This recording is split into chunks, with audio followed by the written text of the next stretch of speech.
Good evening, viewers. Welcome to the Speakers Gallery. Our guest today is Professor Peter Kagwanja. Professor Peter Kagwanja is an academic, a scholar in his own right. He is a political strategist, he's a political economist, and has also been involved in security issues.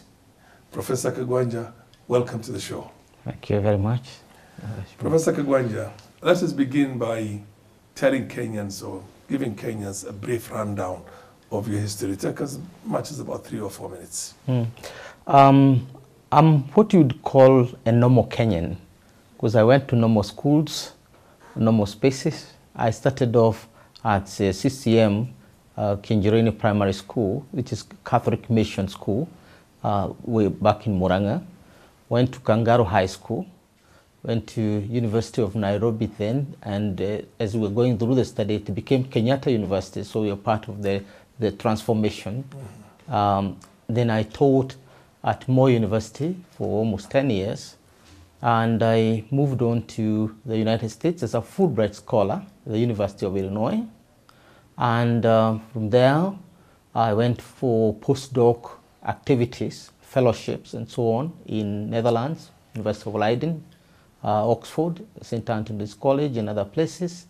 Then we settled in South Africa for another lengthy period where I worked with reputable international organizations. I was the regional director for the International Crisis Group, those who know that particular think tank based in Brussels.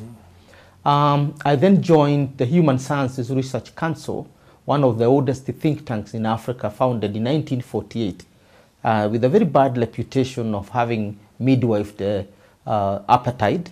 All the thinkers of apartheid were working within that institution, but after the end of apartheid, the new African leaders used it now to midwife the new African dispensation. So we did a lot of work in founding the African Union, the initial thinking behind the African Union. And I also taught at various universities there. I taught at the University of Pretoria as a research fellow. I also taught at the University of Rhodes as an adjunct professor, what we call visiting professor. And for 5 good years, I worked as advisor to the government of President Kibaki on strategy.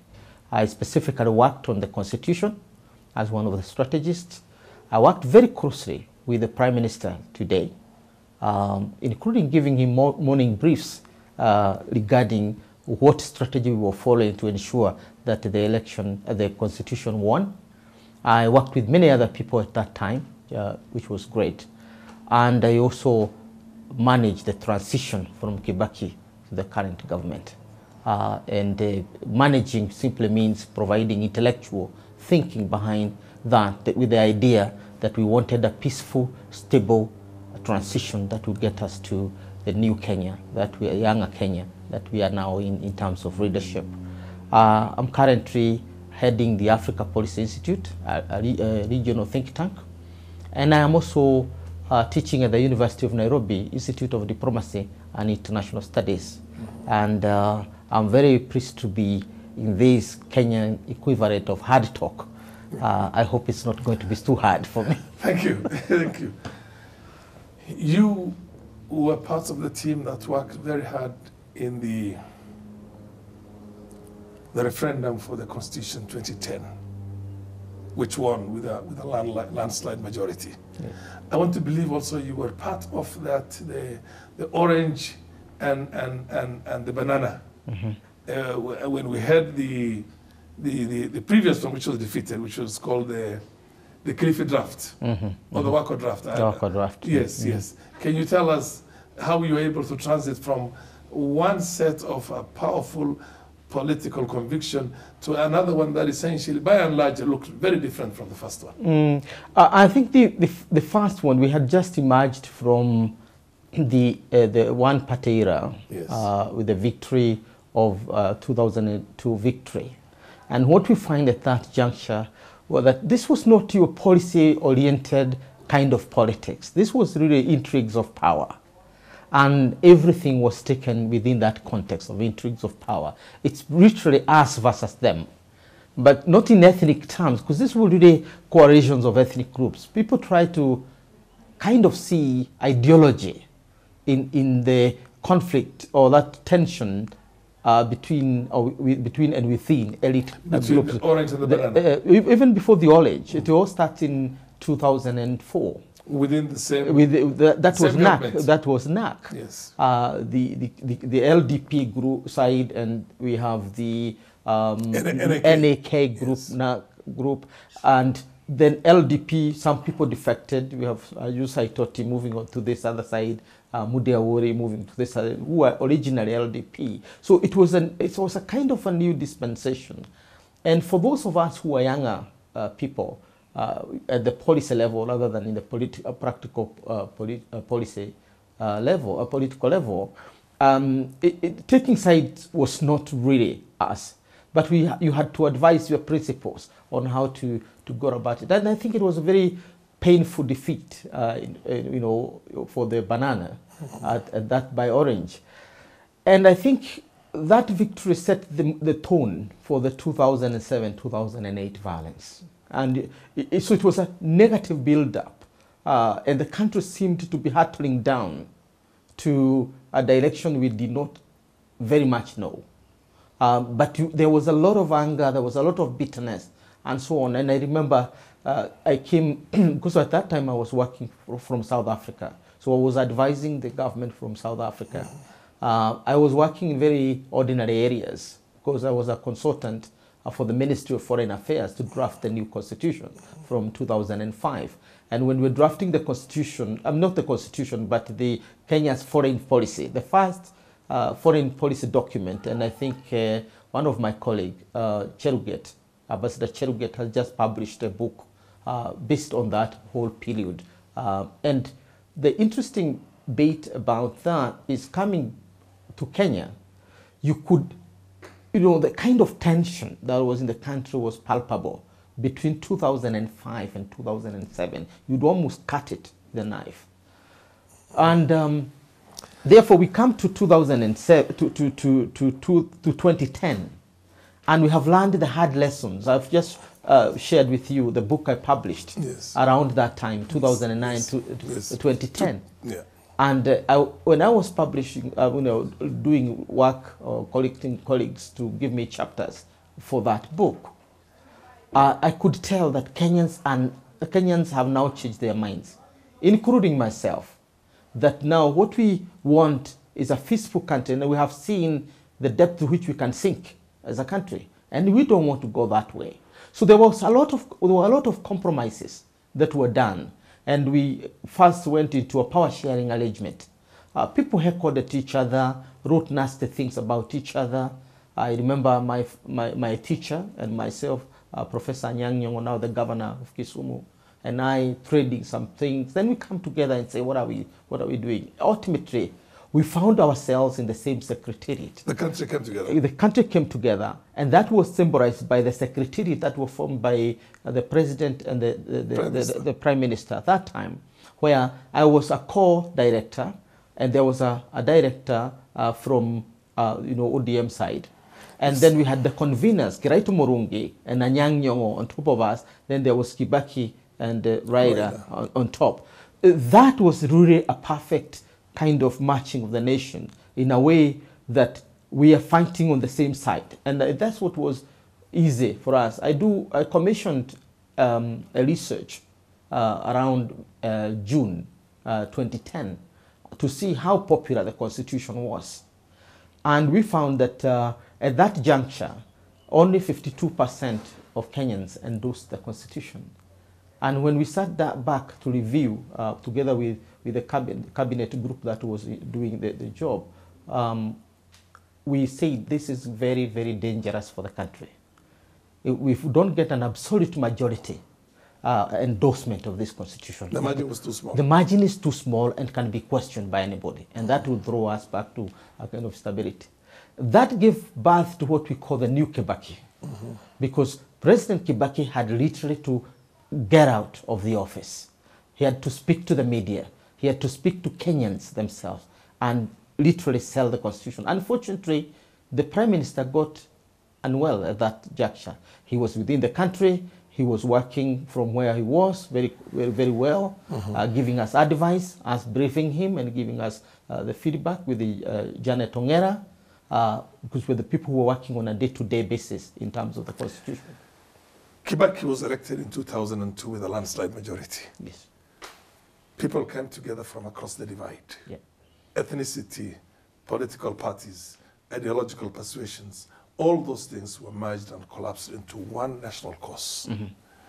When he came to power, although he was not feeling very good and a bit sick, the impression is that he blew up a lifetime opportunity for this country. He had an opportunity to unite the country and unite it hard, which he never did. That's why we ended up with the 2005 unpopular constitution and the breakup within NAC and the formation of the ODM party itself. Another school of thought, of course, which I subscribe to, in a sense, I can tell you, was that in terms of economic delivery, he did better than anybody else who was there before him. He literally used the money well, and he opened up the country and built up the infrastructure that we're proud of. Now, before you come to this one, the good part of Kibaki, let's go back to the chance and opportunity which he blew up. Kibaki did not blow up any opportunity. Whoever you put in his position would have faced the same scenario. Reason being, revolutions eat themselves up. This is the nature of the revolution, from the French Revolution, the American Revolution. There is something they call in very complicated language the tamido.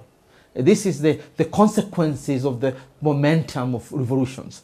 So the NAC revolution was bound to implode because it brought unlike-minded and like-minded, and people had to sort themselves out. At the end of the day, I think the two heroes of that revolution are President Kibaki and Prime Minister Raila Odinga. Why are they the heroes? Because they discovered that if we don't come together, and if we don't sharpen on this thing together, it's going to go badly for the country. And that was the basis of power sharing. Power sharing is what helped Kenya's revolution from sliding into anarchy. If you remember the French Revolution ended up with the worst bloodbath in the history of France. Yes. And it is only after that that the American Revolution saw the values of the French Revolution and rescued the French Revolution. It's American Revolution, the Americans' ability to transform themselves, which saved that. So Kibaki was essentially a victim of history because he was presiding over the NAC Revolution. And if you look at what we've gone through, what we call now Kenya's quiet revolution, we literally changed everything that we had from a parliamentary system to a presidential system, from created devolution, and all these changes within a period of less than 10 years, which is really phenomenal. I was part of that negotiations in the disputed elections of 2007, 2008, and the post-election violence itself. And literally rubbed shoulders with the eminent personalities, John Kufuor, the late former Secretary General of the United Nations, Kofi Annan, when an understanding was reached. And that understanding was that there was going to be power sharing. The purpose, the object, and the spirit of that particular understanding was that it was going to be a real power sharing. And I'm coming to this one also because I want to show you a dimension in which some people feel that Kenyatta Raila also bungled the same way Kibaki bungled the first time. It was supposed to be a real power sharing. And in that power sharing, the understanding was that Kibaki was going to choose a ministry, Raila was going to choose one. And they would go on one after the other until they exhaust the cabinet positions portfolios that were there. Then they would go back again and do that with the permanent secretaries. That way there was going to be a serious coalition. Now, other than the Prime Minister, let me take you a little bit back. While we were looking for that, and I remember the American president on a real-time television saying that power sharing in Kenya has got to be real power sharing. Whatever Kibaki and Raila discussed between themselves, Raila flew out of this place, had his own handshake with Kibaki in, was Sagana Lodge? Sagana Lodge. Sagana Lodge. And Kibaki came back and said, Hatamkia Ninyama. There's a feeling on our section of the country that that was another lost opportunity. Because if we had that government, which essentially was going to reflect the country and reflect the different ideological persuasions, the foundation would have been laid for a stable Kenya ad infinitum. That never happened again. What did you people do to Raila to betray his friends and the cause that he stood for and come back to us and tell us, I like that idea of you people. Because I'm talking about the think tank that was in Kibaki's camp. Yeah, you've already classified me as you people, but that's okay. It's quite in order. Yes. First and foremost, the best power sharing arrangement we have had in this country was under Mzee Daniel Arap Moi, the former president. Yes. Because Moi ensured that every district, every region was represented. It came a point, this is on a humorous note, that people would say that we have a professor on the other age. Why don't we have a professor here? Some people got confused that professors are not appointed by, it's not an appointed position. But it still would come in terms of agitation in local places. People left out to the not have professors, yes, wanted their professors they wanted to be appointed. To be appointed, their reges and so on. Okay. So President Moi tried to create the face of Kenya under that. In the same case with his predecessor, Mzee Jomo Kenyatta, he also tried to create the face of Kenya. So this notion that the power sharing should have been the parity chosen by two people was itself, a misnomer, in the sense that power sharing was not for the heck of it or for the sake of it. It was to create a government of national unity, which was to midwife a new political dispensation and enable Kenya to sign a new social contract. And I think, as far as I am concerned, the Kibaki-Raila arrangement won, because it managed to give Kenya a new dispensation, which the new government of President Uhuru Kenyatta would now implement. So if you're judging Uhuru's government, it's in terms of whether it is implementing what Raila and Kibaki agreed on well. That's essentially it. But as far as the power sharing was concerned, those things were expected. First, if you are a prime minister in a presidential system under the old constitution, what was there for you? Now, I sat in one of the meetings, and this is the first time I'm disclosing this, and people on the Kibaki side argued that this constitution is giving Raila Odinga too much power, and therefore we need to reject it. It's giving him too much power. And I remember the answer that was given that time, and it was in terms of question. It asked, what more power does it give him than is given by the National Accord and Reconciliation Act? Absolutely. Because Raila's power at that juncture was defined within that Accord and National Reconciliation Act. Yes. It did not go deep into Reconciliation the Reconciliation Act of 2008. Yes. It did not go beyond that to restructure the Constitution to reflect the power of a Prime Minister. That's why in the 2010 Constitution, it was so easy to knock off the Prime Minister out of the equation and remain with a pure presidential system, because it was really ephemeral.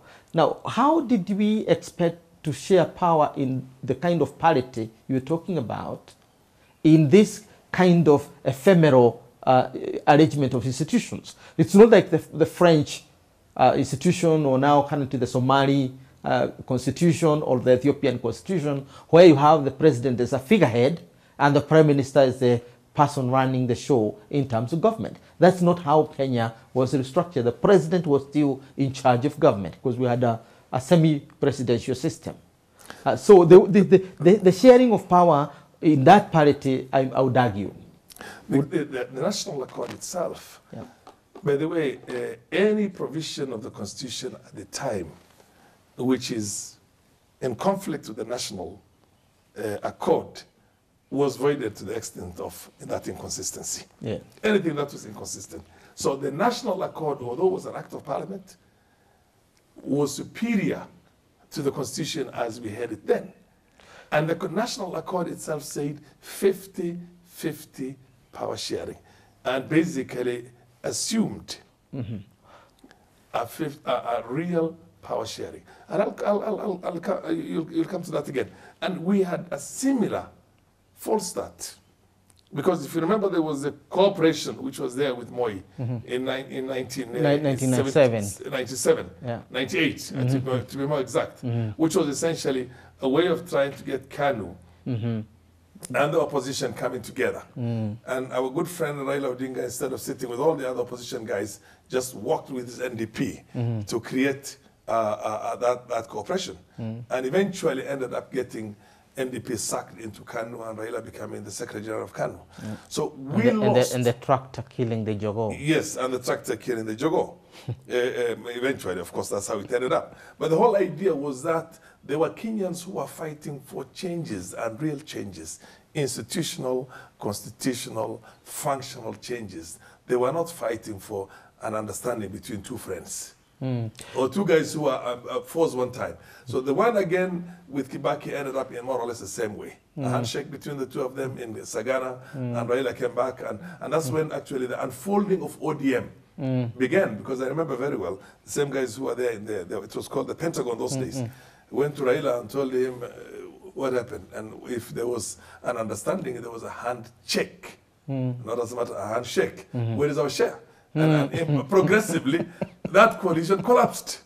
And we are now seeing exactly a similar thing, in which the NASA team were not put into the know, and Raila went and again had a handshake with Uhuru. So when the Kenyan masses, the 42, 45 million Kenyans, going to get a real institutional, functional reformers in the country that will have to translate into every individual Kenyan, regardless of whether you're in government or not.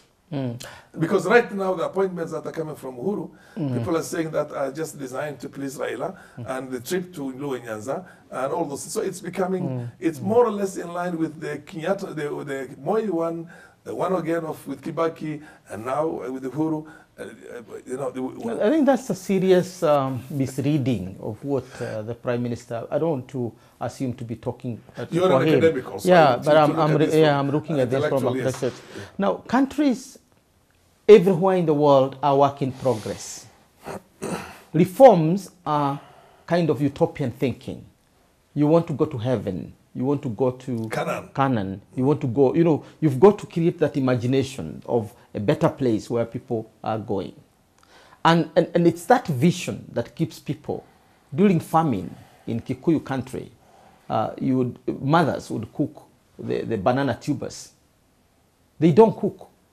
But kids will sleep waiting for food to cook. When they say, Mommy, is food ready? They say, wait. That is the same thing with politics. You have to cook tubers, so that the country can hold together in hope. Until it rains. Until it rains. Yes. So in this particular case, I think where the Prime Minister... It's temporarily buying hope. Where the former Prime Minister has fared very well is that he sees the turning point, what you call the tipping point in a country. And he pulls back when we reach the tipping point. If you look at the 1997-98 issue, we already, Jesse Jackson was already here, touring the country, preaching peace for us on behalf of Bill Clinton, because we had reached a point where the country could tip. And therefore... Hold it right there. Viewers, we will have a commercial break and we'll be right back.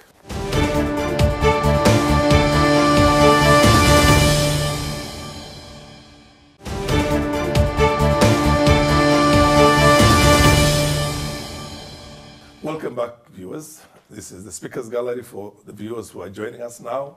And our guest today is Professor Peter Kagwanja. Professor Peter Kagwanja, I cut you short. You were just about to finish. Yes. Please finish. I was saying that countries or nations live on great thoughts about their future. And a good leader is the one who maintains, gives hope, keeps that hope, cultivates that, optimism among his people. A good leader is also the one who discovers, who is able to discern when to stop and when to move on, and when his country is in danger. I think the credit for the Prime Minister throughout history is his ability to discern when the country is reaching a tipping point. And at that juncture, he takes a turn that prevents the country from tipping off or tipping over, and instead, we start now to consolidate ourselves. Obviously, that will produce a backlash, and this is where the argument that you did a handshake, we needed to do this, and the same thing has been said in our place. Maybe I can also illustrate that on the side of the government, particularly its supporters who may not necessarily be in the government. They thought that Kibaki sold off, that he had won an election, he had been declared the winner, there was a count, a recount, and a recount, and they all indicated he has won. Why would you want to share power with anybody? There was a lot of disgruntlement with that power sharing thing. And of course, he had to calm his side of the world. And even when it came to sharing power, there are quite a number of people who thought that, just small things, but Kibaki insisted on literally, working together with the Prime Minister. Yes. Our country has a problem in every election, almost every election. Yeah. There are a few exceptions. Mm-hmm. In a good number of them, we have violence because there is a feeling, there is a realization that the election was stolen. Mm-hmm. So more than anything else, what we need to solve is to resolve the issue of electoral impunity or supposed electoral impunity, assumption, a feeling, a belief of electoral impunity. We have not dealt with those institutional frameworks right now. Every time we come together because there are positions to be shared. Create the position of Prime Minister, share the government 50-50. Doesn't matter how it's going to be shared, take them here, and then go back again. We have a similar one. It's nullified, boycott, again, handshake. The next thing you know, the president is going to Luo Nyanza and basically dishing out goodies out there and appointments of certain Luos to positions of prominence, ambassadors and other things. No, you see, we are entrenching, we are fortifying the very reasons why we're divided. We're divided on the issues of tribalism because of the political contestations.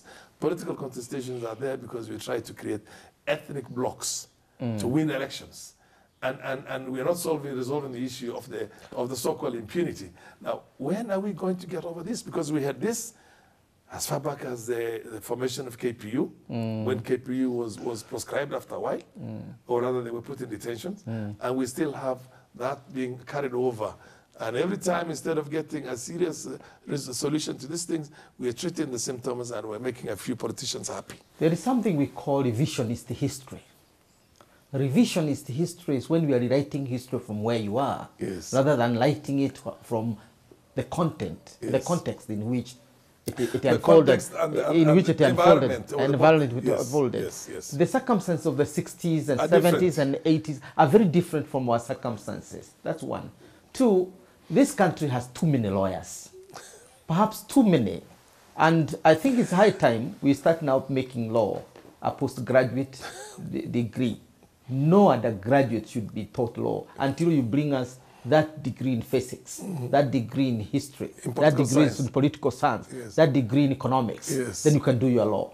So that you get the basic nuts and bolts of thinking. You're able to see the philosophy, that underlines what you are calling impunity. I think we're going in that direction. Many people are right now at the University of Nairobi. If you go and look at it, there's so many engineers and doctors who are now going to law, and political scientists, and some of them with master's degrees who are going to go and study law. Even Strathmore, I've seen that. But I think at the governmental level, that need now to be the law. It is what obtains in whatever. Why am I bringing the lawyer? The debate on impunity is a legal debate. It's not a political debate. You sure about that? And we are dealing with political issues. Yes. Yes. Now, the person who claimed that his election is stolen might actually be doing it for a political strategic reason. Because how do you hold your constituency again and again after you have lost the election and again and again? There must be a grievance. So the idea of election rigged, not only in Kenya but across the world, is normally used as a grievance to hold your constituency together. And you are holding an angry constituency. What Prime Minister Odinga has managed to do over time is to diffuse that sense of grievance in his community by basically embracing the competition and thereby creating a section of it. Of course, the whole constituency will not be happy, but at least the vast bulk of it will now talk about we are building bridges. Now, Professor Kagwanja, let me finish on this, because this is really critical. Yes. And let me be categorical about this. Yes. I was there in KICC in 2008, 2007, that night, and so on. And I can tell you certainly, and I have followed all the statistics that were done that time, President Kibaki won that election fair and square. I was here in 2013. And President Uhuru Kenyatta won that election fair and square. And I was here in 2017. I observed the double election, the most expensive election in the history of democracy, the most protracted, 123 days of election. Is the last one? Yeah, it's the most protracted election in the history of democracy. Now, President Kenyatta won that one fair and square. Not once, but twice. Now, and the handshake that has come after that has its meaning. And I think we need to embrace that meaning more than anything else. The handshake is very good. The handshake, in that it brought about stability and peace in the country. It's quite understandable. Yeah. I don't know how much it has made an effort to resolve the underlying, not the symptoms. You see, the insecurity we had, the demonstrations we had, the capital flight we had in the country was a symptom of other. But let's go to another thing altogether. I think we've had enough time on this one now, and we might never come to basically a conclusive understanding on that. But I respect very much your opinion on that. Come to the economy. You are also a political economist in this country. Sure. We've invited the Chinese. They have put for us what they believe is, what some people believe is a white elephant project. And whatever the Chinese have gone into, they have more or less taken over those countries. Zambia is a case in mind, and a number of Angola is another country, and a number of other countries. Ethiopia is another country where they put up some serious infrastructure, and right now there's a problem in how they're going to service those debts. Now we're 60% of our GDP is now being used to service the debts. Am I right? Continue. Oh, you want me to answer? Yeah.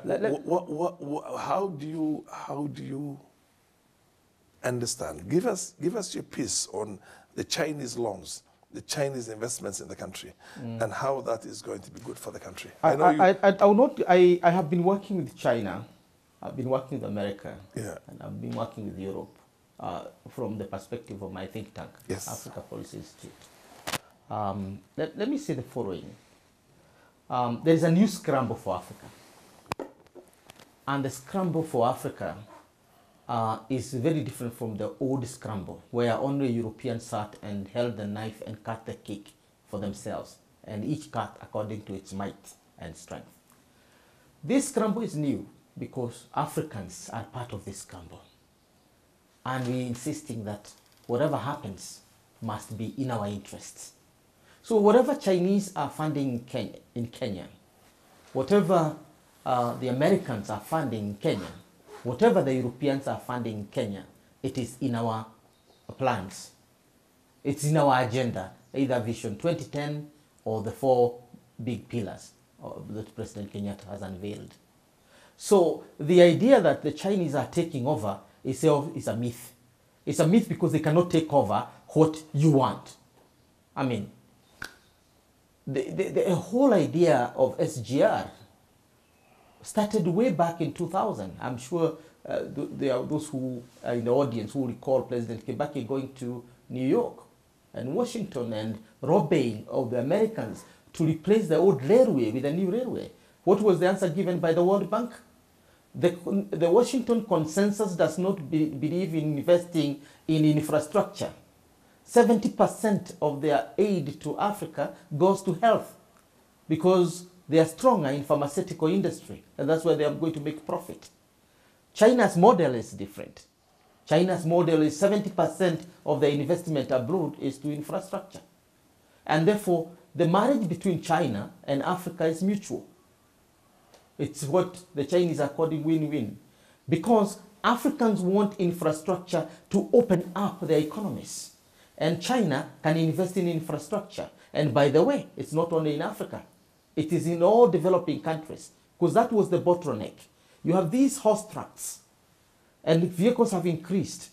70%, 90% of our cargo from Mombasa, or freight, from Mombasa to upcountry, including Eastern Congo, Uganda, and so on, was coming by road. Now, what did that mean? You take 12 hours to move from here to Mombasa. Yeah. Now, today, you move to Mombasa in 4 hours. And the buses, the time the buses are now taking is shorter than before. You can go with 7 hours, 8 hours, and you're in Mombasa. So the idea that there is a takeover of Africa by China itself is propaganda. Let me put it Professor, starkly. Understandable. Infrastructure is the primary investments for any country to have a serious takeoff, economic takeoff. Mm-hmm. That's understandable. Through the coalition government and the one Kibaki was there between 2002 and 2007, mm-hmm. we have been able to, or Kibaki's government has been able to initiate the Chinese loans and technical know-how to put up the roads infrastructure that we have in Nairobi, the thicker road, and have literally opened up our capital city and its mm-hmm. a satellite. Thika is basically an industrial satellite city. Mm-hmm. And we only spent 32 billion shillings. 32 billion? Yes, mm-hmm. That's what I thought. Mm-hmm. I might get. How is an existing railway where you just put in a faster railway and you change the railway gauge itself, open up the country, and you're spending 400 plus billion. No, it's 332. 332 billion Kenya shillings. Yeah. That would have opened up a dual carriageway to Mombasa, to Mandera, to Malaba, to Lunga Lunga, all the way to Tanzania, literally to South Sudan. It would have done. You are thinking that my uncle, and he should not hear me, who used to say that we are spending so much money in education, why don't we just buy an acre of land here and settle our sons? Yes. You know, and he was legitimate in his own way, because yes. we are growing coffee. If you don't take the kids to school and you use that money to buy an acre, the kids will do farming, will do picking the coffee in that 1 acre, and you'll have money in the compound. That's an argument. So you invest in education, and you don't even know whether kids are going to make it in Form 4 or they're going to go to the university. But our parents had that vision and they invested. Uhuru Kenyatta, I think, is not looking at Kenya. Kenya is the largest and the most robust economy in East and Central Africa. Our future is not in this small economy called Kenya. Our future is integration with the larger region, the whole of South Sudan, an untapped frontier. Eastern Congo, an untapped frontier. Uganda is currently our largest trading partner. How is SGR going to help? No, that's the point. Yes. How do you get goods from Uganda to Kenya? How do you get goods from Kenya to Uganda in bulk? We're not talking the road transport. We only get in there from Mombasa to Nairobi. The railway, no. It is already. We are already in Naivasha. The railway is in Naivasha as we speak. Okay, it is the first. Naivasha. After Naivasha, it's going to by road. No. It's going. The railway is going on up to Busia, and after Busia, the Ugandans have already started constructing their side up to Kampala. The Rwandese have already secured loan from the Chinese to complete their part of it. And the Congolese are considering theirs. And by 2020, 2030 possibly, this railway will hit the Atlantic. For the first time, Kenyans can carry their goods along the railway from Kenya to Cameroon. They can carry their goods along the railway to America because we just embark on the Atlantic. We'll have a direct link to the Atlantic. And as a superpower or a regional superpower, you need to think big. You cannot think about 332 billion that make this country a continental power. And then you start saying that we are wasting money. Kibaki, let me also say this. Professor, the 332 or 33 billion is only up to Nairobi. And then the Naivasha one has got another cost also. And it might take another 10 years before you get to Malaba or Busia. In the meantime, why don't we use that kind of a money to open up the roads network so that we can open ourselves up to those other countries for business? Then you are making a plea that's already happening. Go to Mandela for the first time in the history of this republic. Yes. We have a tarmac road in Wajir. Inside the town. No, don't say anywhere. Agreed. We are building. And there's a road. There's a road moving from Garissa, I think, to Mandela. No. It's been there for the last 15 years from the first time Kibaki came in. The tarmac. It's always launched before an election, and then it stopped immediately. And it hasn't done more than 20 miles now so far. It's all right, Mheshimiwa. I have traveled myself. The first time I traveled to Moyale, in 1999, we have a tarmac road all the way to we traveled by road, and it took us how many days? Almost 3, 4, 5 days. It takes you hours now. Yeah. It takes you a now day. we traveled just the other day, last year. Yes. And it took us 7 hours. I agree with you. And we're in Moyale. But that's why I want us to have more of the Moyale road. No, you need to diversify. Look at the way it's happening. We are opening the port. Kiridini, the Mombasa port, has been opened up. We've started a new one in Marindi, in Lamu, yes. And that road is going that way. That is the port. We now open up the railway, and the Americans have already promised to do a highway, a dual carriage from Mombasa to Nairobi. Thanks God, they will do that for us. Which is very good. We hope it is for free. We hope it's for free. It's not a loan. Let's move on also and argue that roads, railways. Apart from railways and roads, look at the airways. Our airport is expanded. Our airports are being expanded elsewhere. What we are doing, or what is happening, is that the country is being opened up. And it's opened up at all sectors. All sectors. The next thing is, Professor, are we able economically to invest? Professor, yes. I have always maintained, personally, that the so-called African integration, there are only 2 institutions that have done such a good work. Kenya Airways and Ethiopian Airways, because they travel to every small corner in West Africa, Francophone, Southern Africa. Now they're going to Mogadishu. I agree with you. But I always felt that the roads network probably gave us a much more, in terms of economics of scale, opening up to other places instead of the railway SGR. But let's leave that at that now. We have got the Agenda 4. How do we intend to achieve your housing, food security, manufacturing, universal healthcare, and manufacturing? We have killed our manufacturing sector because of cheap imports from China, India, and God knows which other country. How do we intend to protect our industries now from the same people who are giving us loans? I'm talking about the Chinese and others. And Indians, for example, for that matter. And how do we have a strategic paper or a strategy on industrialization before we can even talk about it just as a concept? First and foremost, let me say the following, that one, President Kenyatta and the team he's working with, and you never know, it might be part of the team, must first prioritize 2 things.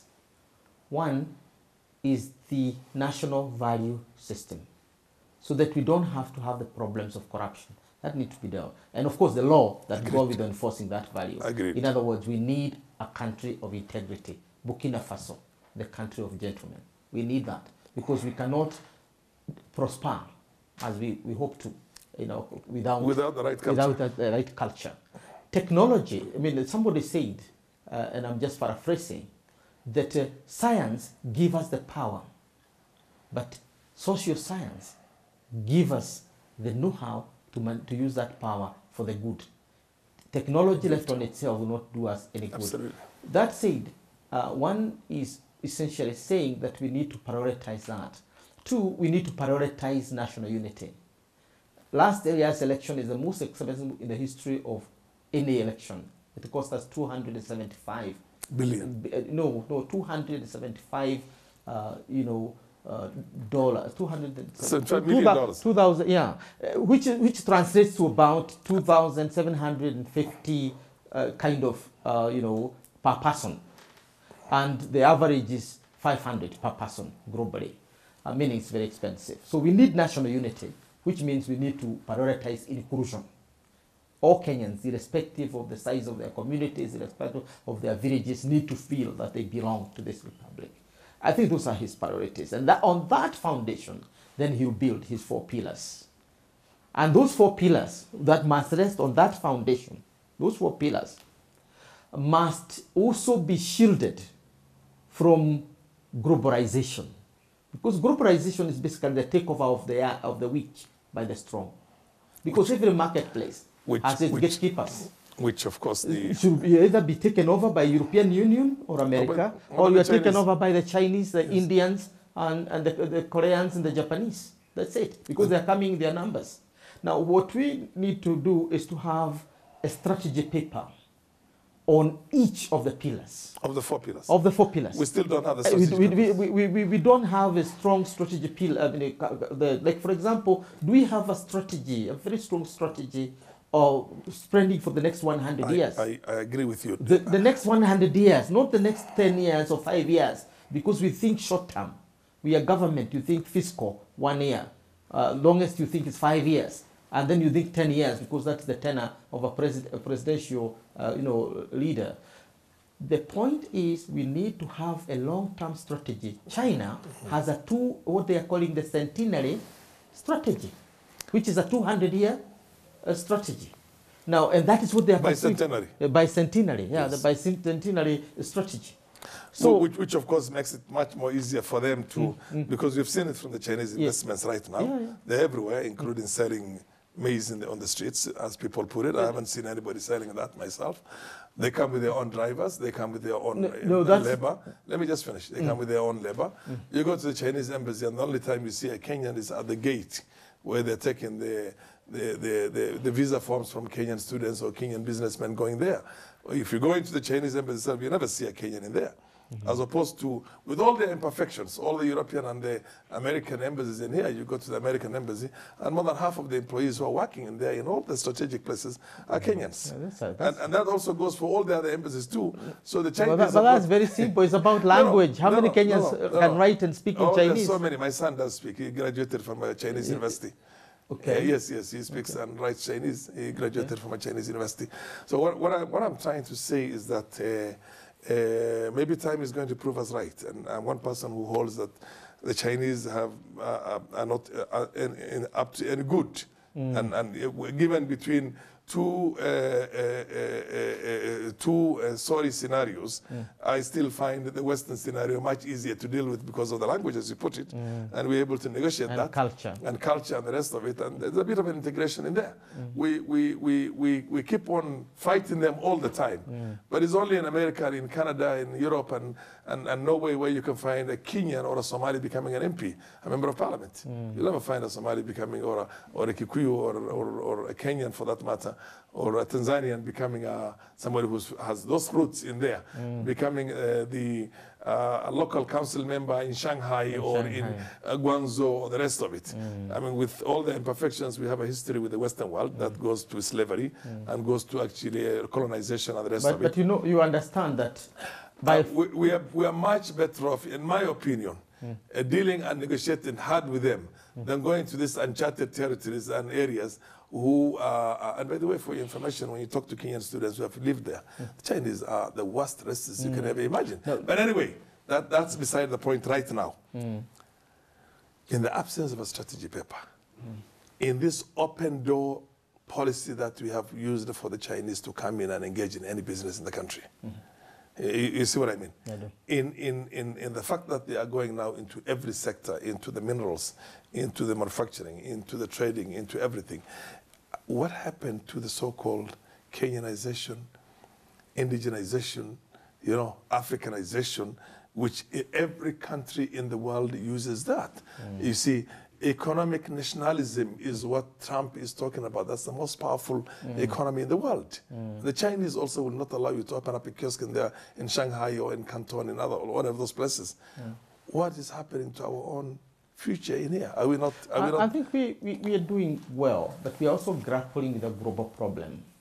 Why is the global problem not working in our advantage? Because we can open up some kiosks in Shanghai and Beijing. In Guangzou you open. That's why Kenya Airways is not going to Beijing, the capital of China, because we are interested. We are going straight to Guangzou. Remember, we don't have a dialect. That's the manufacturing hub. That's not only the manufacturing hub. That's the manufacturing hub, and that's where we take the finished products. It's where Kenyans are exporting their goods. We're not just taking the manufacturing. People are selling Kenyan products there. What? No, people are selling tea. Chiondos? People are selling all the things that Chinese want to buy. You sell what you have. And I think the other thing that's happening, and I think that's what should be worrying you, is the relocation of the industry from China to Africa. We have nobody now is importing tiles from China. Tiles are made here. With the Chinese technology is being transferred here. Yeah, and therefore we are getting we have more technological transfer from China to Africa than from any other. So it's serious. If you go along Kajiado Road, like you're going to Namanga, and these are Kenyans who are putting up those industries. They're into their partnership with the Chinese. In a joint venture. In joint ventures. Not not like the 60s. You're very young. I know at that time. You're a primary school kid. If I remember in the 70s, you would have a Mwangi shop in Biashara Street, which has the name of Peter Mwangi. Yes. But the reality of the matter is that the people who are selling and who own the shop are not indigenous Kenyans. I think somebody gets paid a small amount of money at the end of the year. That is a legitimate challenge for China. Yes. Because as you said, culturally, they have not been used to partnership with that. Remember, before 1978, there is only one country in Africa that was poorer than China. One. The rest of the countries were richer than China. Yes. 40 years later, after they're opening up, now they are now only one country is closer to that. That's why I think it's Botswana. Something like that. In terms of the GDP, in Africa. Because the population is small in Botswana. Sure. The bears. So in other words, you are dealing with a new power that has no infrastructure, whether soft power or otherwise, to deal with Africa. Professor Kagwanja, somebody of your intellect. Yes. Somebody of your experience in political strategy. Yes. Working with Kibaki and Uhuru. 1 hour is not a sufficient time for us to exhaust all that needs to be answered and that Kenyans are eagerly waiting from you. Can you give us now your parting shot? Talk to Kenyans on the camera, and you can give us your last comments on that. I think as Kenyans we need to be proud of one thing. Somebody asked who is Kenyan and what is being Kenyan. I think being Kenyan is being pragmatic, being resilient, being tolerant, and being able to focus on the future rather than the past. And that essentially is what the handshake. The tolerance itself should be in the run up to, I'm sorry to butt you on, you tolerate and you're patient as you're waiting for your cow to deliver the calf so that you can have the milk. That's the point. Not tolerant that you can carry the mzigo on the back kuvumilia, as we put it in Kenya. No, that is not the point. If you look at the many hoops we've gone through as a country, and you look at our neighbors, Ethiopia, Somalia, Congo, Uganda, Tanzania, which is a distant second to us when it comes to economy. Then you go to South Sudan. One thing you find in those countries, those elements I've talked about are not there. Our leadership, our elite understand the limit of doing politics at the expense of the state. And when we are finished with our politics, we settle down to more serious issues of building the future for our children and the coming generations. I hope and I wish that we maintain this. I know people are talking about the handshake is good, the handshake is not good. The point is Kenya needed a cooling moment.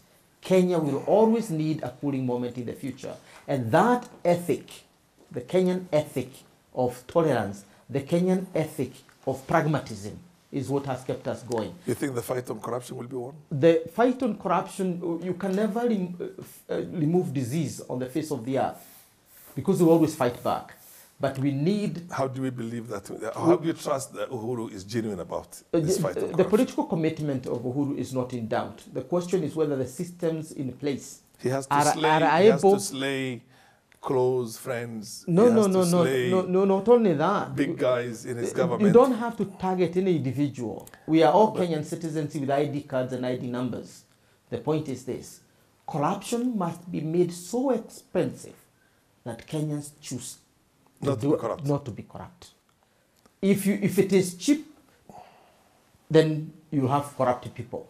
The other thing is, Kenyans must know that there are only two P's that dominate the world and or have dominated civilizations for eternity.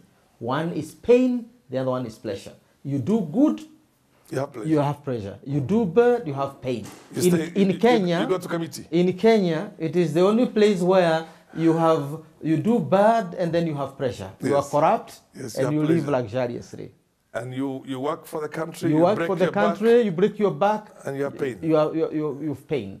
I think we need to get back to the drawing board and construct a social contract that punish bad deeds and which reward good deeds. Finally, that's all. Shall we have a referendum, in your opinion? And shall we change the system of government we have now to one which is I don't think the emphasis should be on parliamentary this or that. Shall we have a referendum? Those are ideological issues. Mm-hmm. The question that Kenyans are dealing with is how do we ensure that we don't have cycles of violence every 5 years? Because that tampers with our development plans. It undermines the gains we make in development.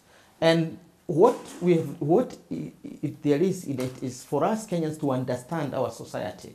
If you preach majoritarian democracy in Rwanda, you preach majoritarian democracy in Burundi, you will always have a Hutu president. Yeah. You will always have a Tutsi president. Now, if here you don't craft the constitution in a manner that it is inclusive or perceived to be inclusive, then you can talk about parliamentary, you can talk about presidential or semi-presidential, but you're not going anywhere. The country will always be divided. Yes, the unfinished business after the 2010 constitution, and which was proved by the 2017 election or double election, is that we need to work very hard to make Kenyans feel included.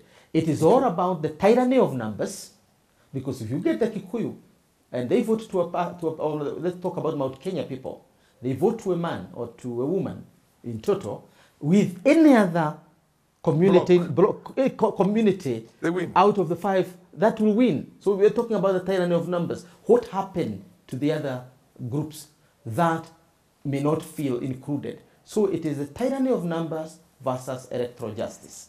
And that was the drama that unfolded in 2017. A referendum is a must. Thank you very much, Professor Kagwanja. It's been a pleasure having you on this show, and I'm sure I'll have you another time in the future when we can talk about much more than we have now been able to cover in 1 hour. Thank you, brother. Thank you very much. Thank you very much. Thank you. Viewers, we have come to the end of the show. Thank you.